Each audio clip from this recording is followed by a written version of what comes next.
वापीश्वरं भावम् त्यजति अन्ते कलेवरम् त्याजति अन्ते कलेवरम् तं तं एवैति कौन्तेय तं तमेवैति कौन्तेय सदा तद्भावभावित। सदा तद्भावभाविता। यं यं वापि स्मरन् भावम् यं यं वापि भावं त्यजति अन्ते कलेवरम् त्यजति त्यजत्यन्ते यन्ते कलेवरम् तं तं एवैति कौन्तेय तं तं तं एवति तमेवैति कौन्तेय कौन्तेय सदा तद्भावभावित। सदा तद्भावभाविता। भाविता। यं यं वापि स्मरन् भावम् यं यं यं यं वापि वापि स्मरन् स्मरन् भावं भावम् त्यजति अन्ते कलेवरम् त्याजति त्यजत्यन्ते यन्ते कलेवरम् कलेवरम् तं तमेवैति कौन्तेय तं तं तमेवैति तं एवेति कौन्तेय कौन्तेय सदा तद्भावभावित। सदा सदा तद्भावभाविता। तद्भावभाविता। हरे कृष्णा। इंग्लिश में पढ़िए ट्रांसलेट। जी प्रभु जी, मैं पढ़ती हूँ। Whatever state of being one remembers when he quits his body, O son of Kunti, that state he will attain without fail. Purport: the process of changing one's nature at the critical moment of death is here explained. A person who at the end of his life quits his body thinking of Krishna attains the transcendental nature of the Supreme Lord. But it is not true that a person who thinks of something other than Krishna attains the same transcendental state. This is a point we should note very carefully. How can one die in the proper state of mind? Maharaja Bharata, although a great personality, thought of a deer at the end of his life, and so in his next life, he was transferred into the body of a deer. Although as a deer, he remembered his past activities, he had to accept that animal body. Of course, one's thoughts during the course of one's life accumulate to influence one's thoughts at the moment of death. So, this life creates one's next life.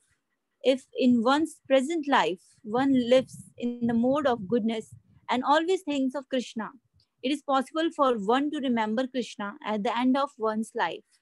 That will help one be transferred to the transcendental nature of Krishna. If one is transcendentally absorbed in Krishna's service, then his next body will be transcendental, spiritual, not material.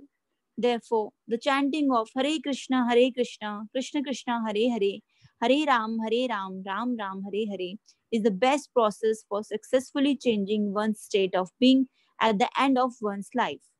Hare Krishna, Krishna Krishna, Hare Hare, Hare Ram, Ram Ram, Hare Hare. जय श्रील प्रभुपाद की जय। Hare Krishna Prabhu ji, thank you. Hare Krishna, thank you. Please Hindi में पढ़िए। हे कुंती पुत्र, शरीर त्यागते समय मनुष्य जिस जिस भाव का स्मरण करता है वह उस भाव को निश्चित रूप से प्राप्त होता है। यहाँ पर मृत्यु के समय अपना स्वयं की विधि का वर्णन है। जो व्यक्ति अंत समय त्याग करता है उसे परमेश्वर का दिव्य स्वभाव प्राप्त होता है।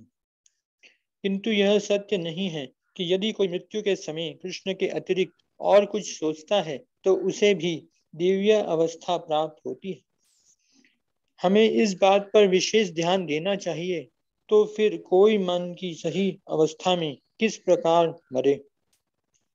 महापुरुष होते हुए भी महाराज भरत ने मृत्यु के समय एक या अगले जीवन में हिरण के शरीर में उनका देहांतरण हुआ। यद्यपि हिरण के रूप में। हरे कृष्णा, अभिगत कर्मों की स्मृति थी। प्रभु जी 1 मिनट आप रुक सकते हैं। हरे कृष्णा। हाँ जी प्रभु। हाँ, वो आपका आवाज एक तो ब्रेक हो रहा है और डिस्टरबेंस भी आ रहा है। मुझे मेरे ख्याल से कोई हरे और, कृष्ण प्रभु जी, हाँ जी। हाँ कोई और पढ़े तो अच्छा रहेगा। शायद कुछ आपके नेटवर्क में प्रॉब्लम है। कोई जी जी प्रभु। प्रभु जी। हाँ आप पढ़िए, माता जी आप पढ़िए। उसका स्टार्टिंग से पढ़िए, भावार्थ और तात्पर्य दोनों। जी प्रभु जी। हे कुंती पुत्र, शरीर त्याग के समय मनुष्य जिस जिस भाव का स्मरण करता है वो उस भाव के निश्चित रूप से प्राप्त होता है। तात्पर्य, यहाँ पर मृत्यु के समय अपना स्वभाव बदलने की विधि का वर्णन है। जो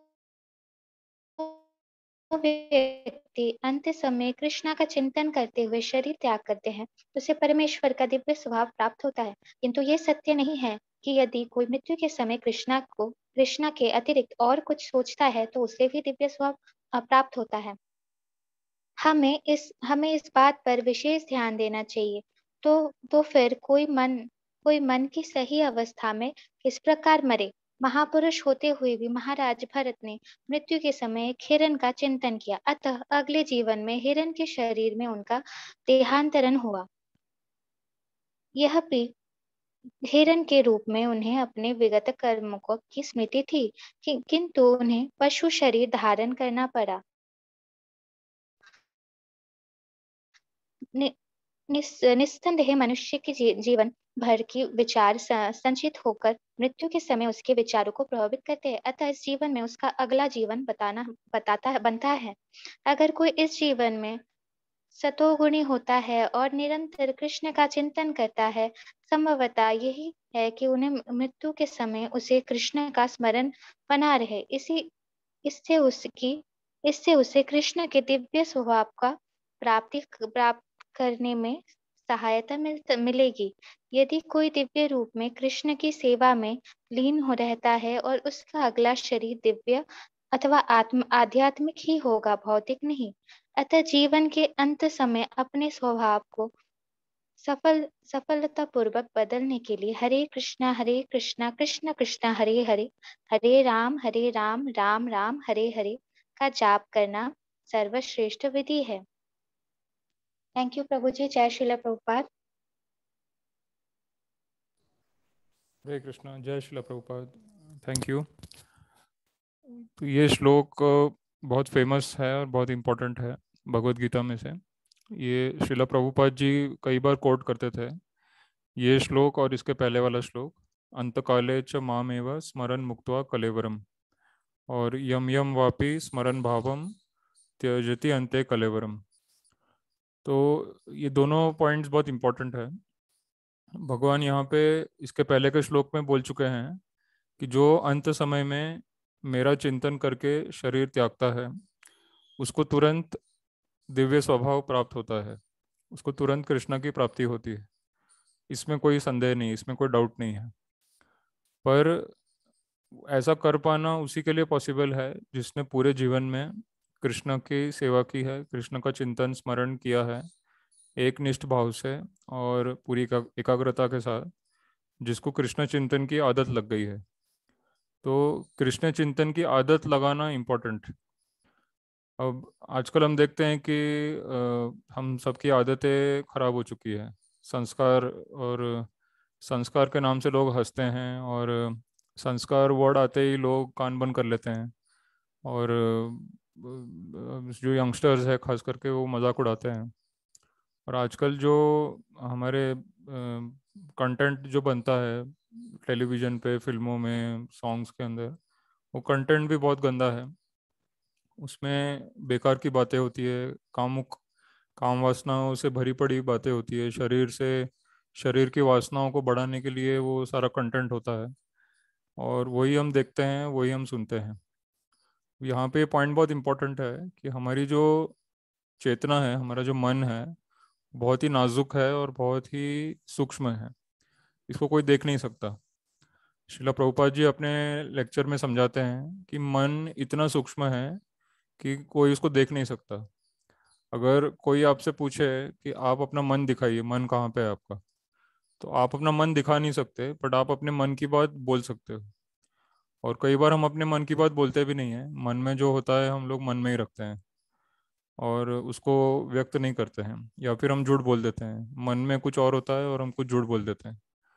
तो ये क्योंकि अभी हमारा मन पवित्र नहीं है, साफ नहीं है, इसमें बहुत सारे विकार है, बहुत सारे इसमें प्रॉब्लम्स है, और इसी की वजह से हम लोग परेशान हैं। तो भगवत गीता में मन को लेके बहुत सारे श्लोक हैं। एक जगह पे भगवान कृष्ण बोलते हैं, मन एव मनुष्याणाम कारणम बंधनम मोक्षयो। तो भगवान कहते हैं कि ये मन ही हमारे बंधन का कारण है और ये मन ही हमारे मोक्ष का कारण है। तो बंधन का कारण कब है? जब हम सांसारिक वासनाओं के बारे में सोचते हैं, इंद्रिय विषयों के बारे में सोचते हैं। और मोक्ष का कारण तब है जब ये कृष्ण का चिंतन करता है, कृष्ण की विचार, कृष्ण का नाम, कृष्ण की लीला, कृष्ण का रूप, कृष्ण के गुण, कृष्ण के परिकर, कृष्ण के भक्त, और कृष्ण से जुड़ा हुआ जो कुछ भी है, अगर मन उसमें लगा रहता है तो ये हमारे मोक्ष का कारण है, ये हमारे मुक्ति का कारण है। और अगर मन संसार के विषयों में लगा रहता है और भोग विलास में और भोग भोग के विचारों में लगा रहता है, तो वो हमारे बंधन का कारण है, हमारे कष्टों का कारण है। तो भगवान हमें कष्टों से बचाना चाहते हैं। भगवान चाहते हैं कि हम सब कष्ट से बच जाएं और हमेशा के लिए उनके चरणों में हम लोग समर्पित हो जाएं, ताकि हमारा जन्म मृत्यु खत्म हो जाए। हमारा जन्म मृत्यु जरा व्याधि, बार बार जन्म लेना, बार बार मृत्यु होना, बार बार बुढ़ापा होना, ये जो शरीर के कष्ट है, ये हमेशा के लिए ख़त्म हो जाए। तो भगवान यही चाहते हैं और यही शिक्षा का उद्देश्य है। इस बात की शिक्षा सबको मिलनी चाहिए कि हम शरीर नहीं हैं, हम आत्मा हैं और हम भगवान का अंश है। भगवान का अंश होने के नाते हमारा एक ही कर्तव्य है, एक ही काम है, भगवान का स्मरण, भगवान का चिंतन, भगवान का नाम, और भगवान का हमेशा भगवान की सेवा करते रहना। और ये सब गुरु के अंडर, प्रभुपाद जी बहुत क्लियर समझाते हैं गीता में, गुरु के बिना गति नहीं होती, गुरु के बिना ध्यान नहीं लगता कृष्णा में। गुरु का मतलब है कि जो हमारे मन को पूरी तरह से कंट्रोल में ला देता है और कृष्णा के ऊपर उसको लगा देता है, ये गुरु का काम है। तो बिना शिला प्रभुपाद के आप ये नहीं कर पाओगे, इम्पॉसिबल है। ये मेरा भी एक्सपीरियंस है और बहुत सारे भक्तों का एक्सपीरियंस है कि बिना प्रभुपाद जी के ये इम्पॉसिबल है। आप कितना भी ट्राई कर लो, दुनिया में कितने भी गुरु बना लो, किसी को भी गुरु बना लो, उनके कितने भी लेक्चर सुन लो, उनकी कितनी भी सेवा कर लो, पर मन कृष्णा में नहीं लगेगा। मन भोग विलास में, वासनाओं में ही लगेगा और आप अपनी पोजीशन को मेंटेन नहीं कर पाएंगे। आप अपनी पोजीशन से गिर जाएंगे, आपको पोजीशन चेंज करनी पड़ेगी, आपको अपना सब कुछ खोना पड़ेगा, फिर से शून्य से वापस शुरू करना पड़ेगा। ये तब तक होता रहेगा जब तक आप प्रभुपाद जी के चरणों में नहीं आ जाते। तो ये बहुत सारे भक्तों का अनुभव है, क्योंकि आज के समय में गुरु का मार्केट लग गया है और हर कोई अपने आप को गुरु की तरह इस मार्केट में पेश कर रहा है कि मैं गुरु हूँ, मेरे पास आओ। और क्योंकि हमें पता नहीं है गुरु कौन है, गुरु क्या होता है, गुरु का मतलब क्या होता है, गुरु का तत्व क्या होता है, ये हमें कुछ भी पता नहीं है। इसीलिए हम लोग किसी की भी बातों में आ जाते हैं। हमें लगता है कि अच्छा ये ऐसा बोल रहा है, चलो इसकी बात सुन लेते हैं। फिर कुछ दिन बाद हम सोचते हैं कि ये सुन, इसकी बात फॉलो करके तो कुछ फ़ायदा हुआ नहीं। फिर हम फिर से उस मार्केट में चले जाते हैं, हम फिर से ढूंढते हैं कौन है गुरु, कौन है गुरु। फिर उस मार्केट में एक और बंदा आके बोलता है कि मैं गुरु, मेरे पास आ जाओ। फिर हम फिर से उसकी बात सुनते हैं, कुछ टाइम बाद फिर से धोखा खाते हैं, फिर से परेशानी होती है, हम फिर से मार्केट में चले जाते हैं, फिर कोई नया गुरु आ जाता है उस मार्केट में। इस तरह से ये माया जाल बढ़ता जा रहा है। इतना बढ़ चुका है कलयुग में ये माया जाल कि कौन गुरु है, किसकी बात सुननी है, किसको फॉलो करना है, पता ही नहीं चलता। और हम बस अपना समय बर्बाद करते हैं, अपना समय, अपने एनर्जी, अपना टाइम। और ये बहुत कीमती है, सबसे कीमती आपका टाइम है। एक एक सेकंड बीतता जा रहा है, आपका जीवन खत्म होता जा रहा है और मृत्यु की तरफ आप बढ़ रहे हो और अंत समय निकट आ रहा है, और फिर भी पता ही नहीं चल रहा है कि गुरु है कौन, किसकी बात सुननी है, किसके पास जाना है, किसको फॉलो करना है, किसके पीछे चलना है, ये पता ही नहीं है। तो इसीलिए सबसे पहले बहुत इम्पोर्टेंट है कि आप शिला प्रभुपाद जी को पहचानो। ये पहला कदम है, ये आखिरी कदम नहीं है, ये पहला कदम है। अब कई बार मुझे कई जो इस संस्था में और बाहर की संस्थाओं में कई बार लोग मिलते हैं मुझे, कहते हैं कि हाँ ठीक है, प्रभुपाद जी को करेंगे समर्पण, अभी थोड़ा सा पहले थोड़ी ट्रेनिंग तो ले लें हम, ये मेरे शिक्षा गुरु हैं, ये मेरे मेंटर है, उनसे मैं थोड़ी ट्रेनिंग ले लूँ, बाद में हम करेंगे प्रभुपाद जी का, देखेंगे, सोचेंगे, बाद में देखेंगे।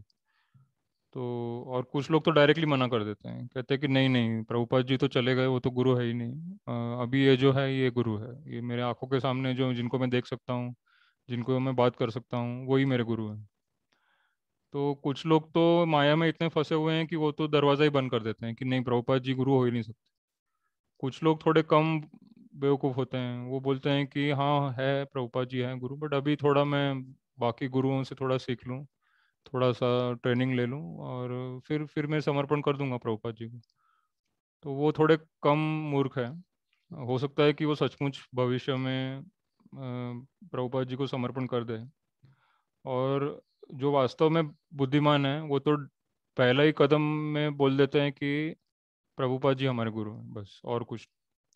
तो वो सबसे इंटेलिजेंट होते हैं कि उन्होंने डायरेक्टली पहचान लिया प्रभुपाद कि हाँ यही गुरु हैं, यही वो है जिन्होंने कृष्णा ने जिनको भेजा है, ये वही है, और मुझे इनके पीछे चलना है।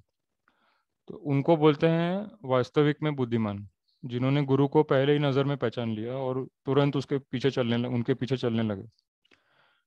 तो अभी हमारा कर्तव्य क्या बनता है कि हमें एटलीस्ट अभी प्रभुपाद जी को पहचानना है, क्योंकि समय निकलता जा रहा है, एक एक दिन, एक एक घंटा, एक एक मिनट, एक एक सेकंड हमारी लाइफ से कम होता जा रहा है, और हम लोग जीवन के अंत की तरफ, मृत्यु की तरफ जा रहे हैं, ये शरीर खत्म होने वाला है। तो अगर आप अभी इसी वक्त आप प्रभुपाद जी को मान लेते हो कि हाँ शिला प्रभुपाद ही गुरु हैं, उन्होंने इतना अच्छा ज्ञान दिया है, इतना तात्पर्य लिखा है, जीवन और मृत्यु के बारे में इतने रहस्य बताए हैं, महामंत्र कृष्ण हरे कृष्ण महामंत्र के बारे में इतनी महिमा बताई है, और इतना विस्तार से ज्ञान दिया है, एक एक चीज़ के लिए, हर एक श्लोक के हर एक शब्द का मतलब बताया है, तात्पर्य लिखा हुआ है, उदाहरण दिए हुए हैं, सेवा कैसे करनी है बताया है, मंगल आरती कैसे करनी है, हरे कृष्णा माला कैसे करनी है, दिन का पूरा शेड्यूल कैसे बनाना है, कोई भी फंक्शन करना है तो उसके लिए क्या क्या करना है, भगवान का प्रचार करना है तो कैसे करना है, मंदिर चलाना है तो कैसे चलाना है, क्या करना है क्या नहीं करना है, क्या खाना है क्या नहीं खाना है, क्या बोलना है क्या नहीं बोलना है, क्या देखना है क्या नहीं देखना है, क्या सुनना है क्या नहीं सुनना है, एक एक पॉइंट, मतलब कि ऐसा कोई भी जगह छोड़ा ही नहीं है प्रभुपाद ने जहाँ पे कोई डाउट या क्वेश्चन या कुछ भी बचा रहे। तो जब कुछ बचा ही नहीं है, उन्होंने सब कुछ लिख ही दिया है, सब कुछ बोल ही दिया है, उसको रिकॉर्डिंग भी कर दिया है, और रिकॉर्डिंग हमको दे भी दिया है कि ये बुक ले लो, ये रिकॉर्डिंग ले लो, ऑडियो ले लो, वीडियो ले लो, आप मेरी फ़ोटोज़ ले लो, सब कुछ ले लो, आप मेरे मंदिर भी ले लो, ये सारे मंदिर प्रभुपाद के हैं। प्रभुपाद कहते ठीक है मेरा मंदिर भी ले लो, मैं नहीं रहूँगा वहाँ पे, मैं स्पिरिचुअल रूप में रहूँगा, आप फिजिकल रूप में रहो वहाँ पे मंदिर में, उसमें कमरे में आप रहो, उधर मंदिर में सेवा करो आप। तो प्रभुपाद जी ने इतने सारे मंदिर खड़े करके वो भी दे दिए हम कि ठीक है ये भी ले लो आप, ये भी मुझे नहीं चाहिए। तो अब इससे ज़्यादा क्या चाहिए हमें? आप बताइए मुझे, इससे ज़्यादा कोई क्या कर सकता है? उन्होंने किताबें लिख दी, उन्होंने लेक्चर दे दिए, उन्होंने सारा बता दिया क्या करना है क्या नहीं करना है, यहाँ तक कि मंदिर भी दे दिया आपने कि ये सारे मंदिर ले लो आप, वहाँ पे रहो, खाओ पियो, कीर्तन करो, आनंद करो, और भक्ति करते रहो। तो इतना सब कुछ जब दे दिया है तो फिर इससे ज़्यादा किसी को क्या चाहिए, और इससे ज़्यादा कोई क्या दे सकता है? जब सब कुछ ही दे दिया है हमें तो उससे ज़्यादा हम क्या मांग सकते हैं प्रभुपाद से? तो अब हमें मांगना छोड़ देना है। सबसे पहली चीज़ सीखनी है हमें कि अब प्रभुपाद जी ने जितना भी देना था वो सब कुछ दे दिया है, अब हमको मांगना नहीं है उनसे, अब हमें उनको फॉलो करना है, अभी हमें उनको समर्पण करना है, और सब कुछ उनके लिए करना है। यही शिष्य का कर्तव्य होता है कि गुरु ने सब कुछ दे दिया, जितना हो सकता था सब कुछ दे दिया, 100% सब कुछ दे दिया। अब हमारा कर्तव्य है कि हमें अपना 100% प्रभुपाद जी को देना है और उनसे कुछ मांगना नहीं है। तो तब हमारी भक्ति में प्रगति होगी और तभी हम जीवन के अंत समय में प्रभुपाद जी का स्मरण कर पाएंगे। नहीं तो बहुत मुश्किल है। हरे कृष्णा का स्मरण करना, हरे कृष्णा का नाम लेना मृत्यु के समय, क्योंकि मृत्यु के समय शरीर तो खत्म हो जाएगा, आपका मन बहुत ही डिस्टर्ब कंडीशन में होगा। एक एक करके सारे आपके शरीर के पुर्जे सब गिरने लगेंगे। आंखें हैं, कान है, नाक है, हाथ है, आपका पेट है, आपकी टांगे हैं, सब सब धीरे धीरे करके गिरने लगेगा। आपका मन एकदम डिस्टर्ब हो जाएगा कि क्या हो रहा है, मेरा हाथ उठ नहीं रहा है, मेरी आंखें उठ नहीं रही है, मेरे कानों में कुछ सुनाई नहीं दे रहा है, मेरे टांगे उठ नहीं रही है, मैं सांस नहीं ले पा रहा हूँ, और क्या हो रहा है, चारों तरफ अंधेरा हो रहा है, क्या हो रहा है, कुछ समझ में नहीं आएगा। और उस सिचुएशन में इतना डर जाओगे आप कि भगवान का नाम तो आएगा ही नहीं जबान पे। आपने जीवन भर में जो भी पाप किए हैं, जो भी गलत काम किए हैं, वो सब आपकी आंखों के सामने आने लगेगा। और फिर आप इतने दुखी हो जाओगे, अगर भक्ति नहीं करी है, गीता नहीं पढ़ी है, भक्ति नहीं करी है, गुरु का स्मरण नहीं किया है, गुरु की सेवा नहीं करी है, तो वो उस समय इतना भयानक सिचुएशन होगा कि आप सोच भी नहीं सकते। उसके बाद वाली सिचुएशन और भी भयानक होगी आपको। अ, अगर आपकी मनुष्य योनि में जन्म हुआ, अगर लकीली अगर आपके ऐसे कुछ कर्म हैं कि मनुष्य योनि में आपको फिर से जन्म मिला अगला, तो फिर भी 9 महीने तक आपको माँ के पेट में रहना पड़ेगा, वो भी नरक की तरह है।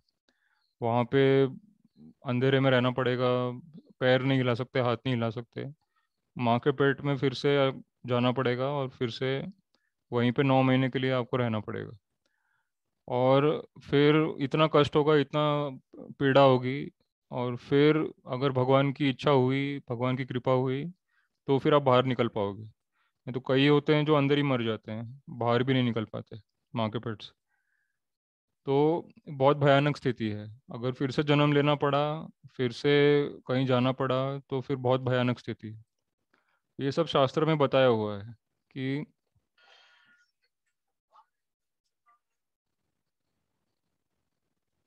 ये सब शास्त्र में बताया हुआ है कि ये स्थिति बहुत भयानक है और इसको हमें किसी तरह निपटना है, इस स्थिति से हमें किसी तरह से निपटना है। नहीं तो बहुत मुश्किल हो जाएगा और बहुत कष्ट होगा। अभी भी हो ही रहा है, अभी भी ये जीवन चलने में, जीवन चलाने में कष्ट तो हो ही रहे हैं। और अगर अभी हमने गुरु को पहचाना नहीं और भक्ति नहीं की, तो फिर कष्ट बढ़ते जाएंगे और अगले जीवन में भी और कष्ट होंगे। तो इसलिए ज़रूरी है, अब ये डराने के लिए नहीं है, पहली बात आपको ये समझनी है, ये आपकी भलाई के लिए है। अब जब कोई माता या पिता अपने बच्चे को रोकते हैं कि बेटा उस अग्नि में हाथ मत डाल, तेरा हाथ जल जाएगा, तो वो उसको डरा नहीं रहे हैं, वो उसको समझा रहे हैं कि तेरा नुकसान होगा, तेरा हाथ जल जाएगा, तेरे को कष्ट होगा, तुझे दर्द होगा, इसलिए तू उस अग्नि में हाथ मत डाल। पर बच्चा बेवकूफ़ है, वो फिर भी सोचता है कि पापा मम्मी बोल रहे हैं, शायद मेरे को डरा रहे हैं, हो सकता है कि ऐसा नहीं होगा, उसमें हाथ डाल कर देखता हूँ।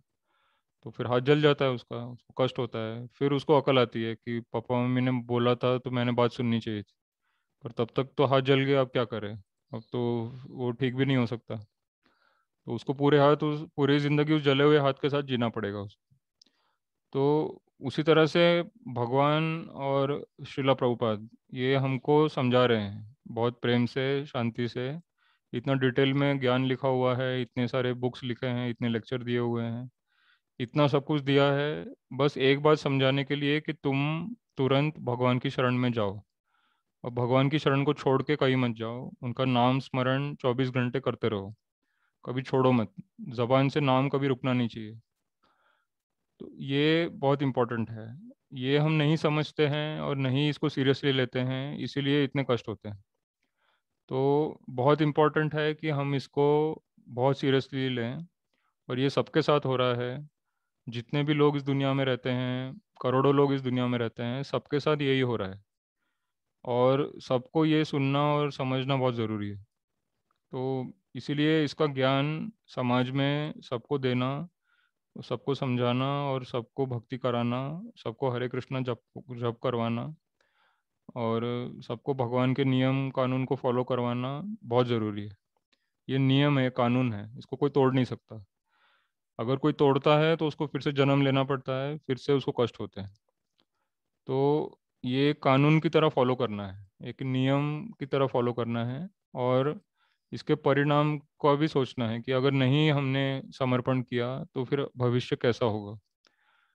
तो इसीलिए प्रभुपाद जी ने पूरा सिस्टम बना के दिया है हमें कि सुबह उठने से लेकर रात को सोने तक, सुबह उठने से लेकर रात को सोने तक आपको मौका ही नहीं मिलेगा कि आप माया के अंदर जाओ या कोई सांसारिक विषय भोग के बारे में सोचो, आपको मौका ही नहीं मिलेगा। तो प्रभुपाद जी जैसे कहते हैं कि सुबह उठो, सुबह उठ के फिर मंगल आरती करो, फिर 16 माला जाप करो, फिर भोग बनाओ भगवान के लिए, फिर भगवान को भोग लगा के प्रसाद का सेवन करो, फिर भागवतम पढ़ो, गीता पढ़ो, गीता क्लास करो, फिर प्रचार करो और शाम को फिर से आरती करो, फिर से भोग लगाओ भगवान को रात के खाने से पहले, फिर रात को प्रसाद पाओ और रात को सोने से पहले कुछ लेक्चर सुनो या श्री कृष्णा बुक पढ़ो।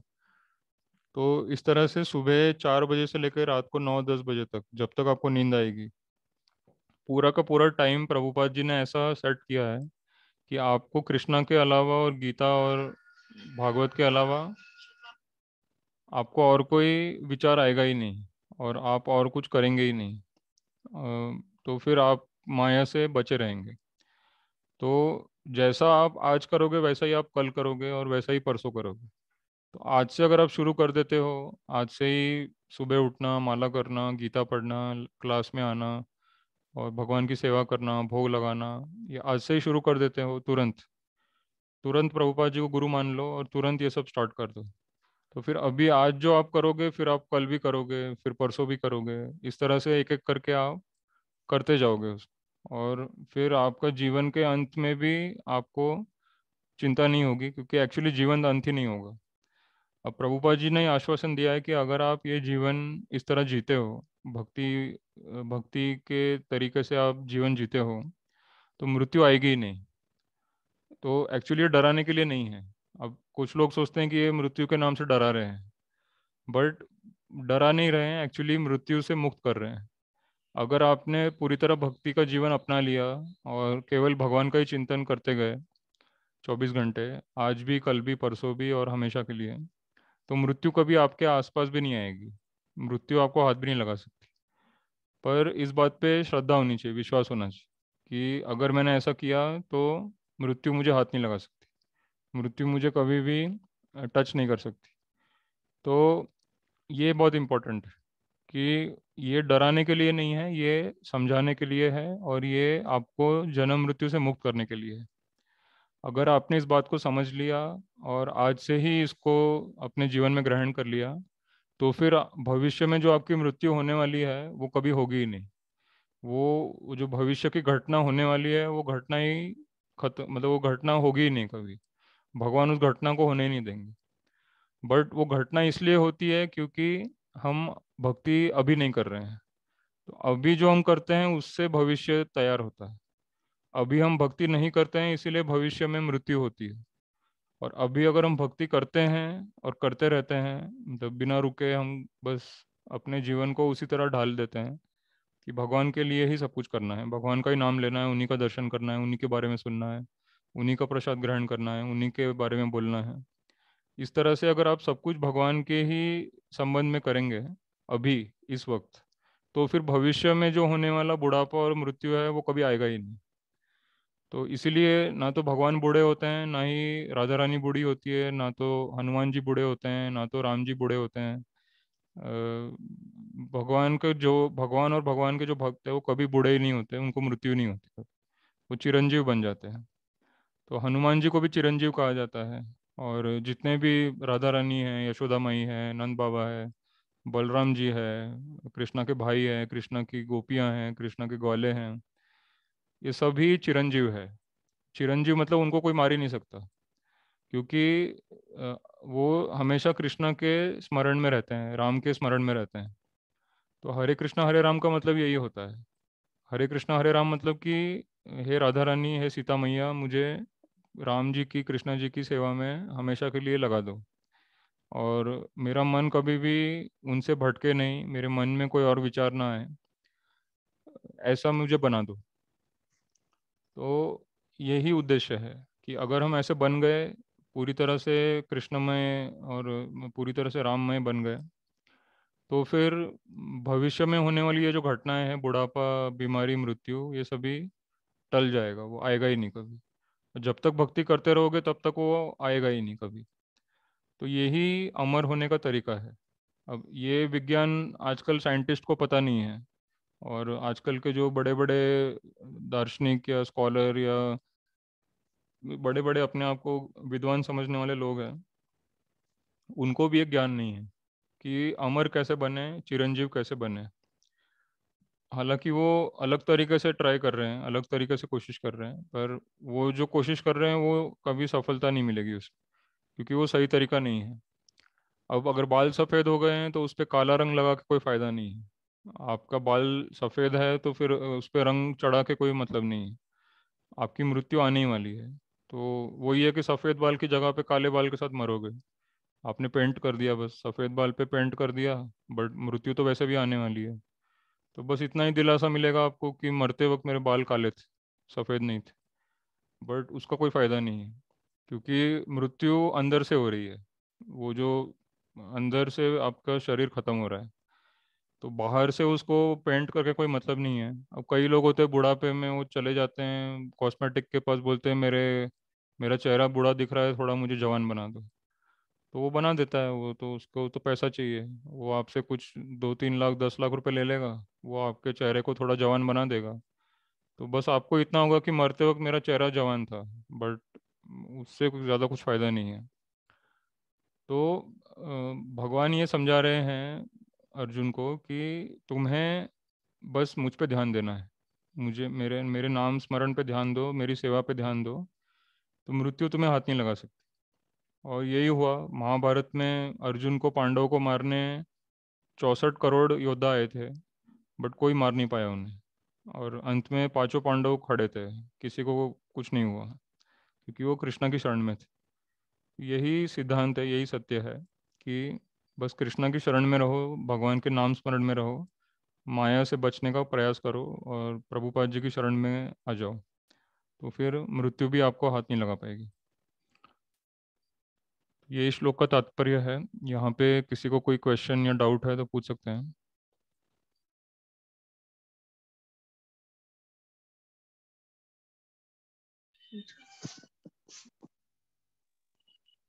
हरे कृष्णा प्रभु जी। प्रभु जी, मेरा डाउट है,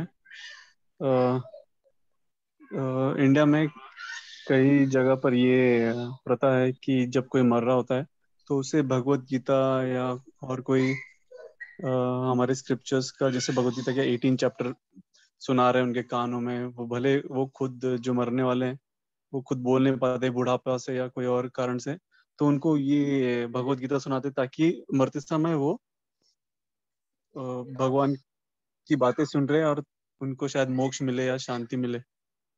तो जिस व्यक्ति ने अपने जीवन में भले कुछ अच्छा किया ना हो, भक्ति भी ना की हो, तो क्योंकि वो सुन रहा है भगवान के शब्द, तो प्रभु जी उसका कुछ उद्धार हो सकता है। और सेकंड डाउट है प्रभु जी कि जैसे आप कह रहे हैं कि प्रभुपाद जी ने एक रूटीन सेट किया हुआ है ताकि हम माया, जो डिवोटीज है फॉलो करें, वो माया में ना उलझे।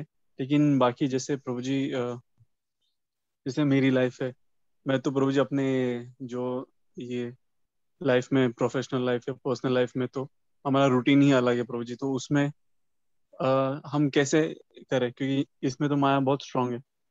हमको पता है कृष्ण भक्ति करनी है, पता भी है कि कृष्ण भक्ति करनी है, लेकिन अभी जी हम मैं जिस आपका क्वेश्चन समझ गया। मैं एक्चुअली टाइम अभी कम है तो मैं शॉर्ट में आंसर दे देता हूँ, बाकी डिटेल में आप मुझसे व्हाट्सएप पे पूछ लीजिए। तो इसका आंसर यही है कि उस बूढ़े व्यक्ति को फायदा हो सकता है या नहीं भी हो सकता, अगर वो सुन पा रहा है और समझ पा रहा है। उसने जो सुना, वो जो सुन रहा है मरते समय, अगर उसने एक्चुअली उसको समझा और उसके मन में ऐसा हुआ कि हाँ मुझे ये अभी करना है, या उसके मन में प्रेरणा हो गई, तो फिर उसको अगला जीवन में फिर से चांस मिलेगा। तो इसलिए हमें तो कोशिश करना ही चाहिए कि वो सुनता रहे मरते वक्त भी, तो फायदा हो सकता है उसको। और दूसरा जो क्वेश्चन है कि आपके जीवन में भी आप कर सकते हैं, अगर मॉर्निंग का टाइम आप मंगल आरती करें, सोलह माला करें और फिर अपने जॉब पे जाए, शाम को आके थोड़ा आरती करें और गीता पढ़ें, तो आपके लिए भी पॉसिबल है। ठीक है, तो आज